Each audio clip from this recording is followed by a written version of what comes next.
Hello friends, कैसे हैं आप सब।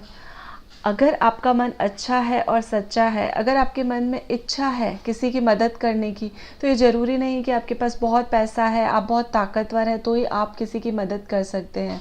और सच्ची ईश्वर की सेवा दूसरों की मदद में ही है। तो मैं दिव्या शुरू करती हूँ आज की कहानी। आज की कहानी विमला जी की कहानी है। विमला जी की एज 50 से ऊपर हो चुकी थी, लेकिन घर में कोई और कमाने वाला नहीं था, इसलिए उनको नौकरी पर तो जाना ही था। एक दिन वो बस स्टॉप पे अपनी बस का इंतज़ार कर रही थी।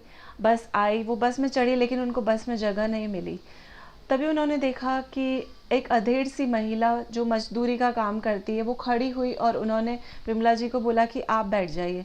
विमला जी फटाक से बैठ गई, क्योंकि बहुत थकी हुई थी, उनके पैरों में बहुत दर्द था, घुटनों में भी काफ़ी दर्द रहता था। फिर उन्होंने उस महिला को देखा तो लगा ये भी काफ़ी अधेड़ सी है, जैसे कहीं मजदूरी करती है, इसको भी सीट की ज़रूरत तो है ही।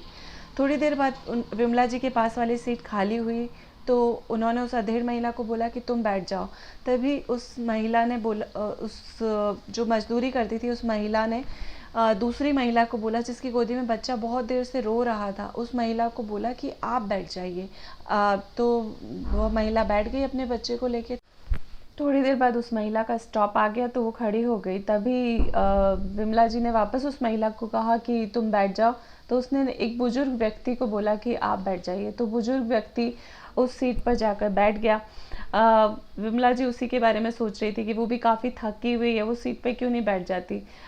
थोड़ी देर बाद उस बुजुर्ग व्यक्ति का भी स्टॉप आ गया, तो वो भी नीचे उतरे और उन्होंने बहुत सारी दुआएं दी। उस अधेड़ महिला को बहुत सारी दुआएं दी कि तुम्हारा भगवान बहुत भला करे। अब बस काफ़ी खाली हो चुकी थी, लास्ट स्टॉप आने वाला था। तो अब मजदूरी करती थी महिला, वो विमला जी के पास जाकर बैठ गई। विमला जी ने उससे पूछा कि तुमको सीट मिली तो तुम बैठी क्यों नहीं, तुम भी काफ़ी थकी हुई हो, इतनी मजदूरी करके आई हो, तुम्हारे पैरों में भी दर्द है।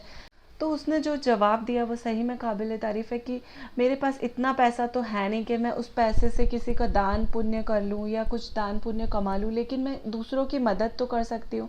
अगर मुझे दूसरों की दुआएं चाहिए तो मैं इसी तरह से दूसरों की मदद करके उन दुआओं को ले सकती हूँ। आपने देखा उस बुजुर्ग व्यक्ति ने मुझे कितनी दुआएं दी। मुझे ये कोई सीट अपने घर लेके तो जानी नहीं है। जब भी मुझे कुछ ऐसा मौका मिलता है तो मैं थोड़ी बहुत रोड पे कुछ कचरा गिरा होता है तो वो उठा के हटा देती हूँ, रास्ते में कुछ सामान या पत्थर गिरा होता है तो उसको हटा देती हूँ, या फिर कोई खाना बच जाता है तो जानवरों को दे देती हूँ। कैसे न कैसे करके मैं दूसरों की मदद करती हूँ ताकि मुझे कुछ दुआएं मिल सके।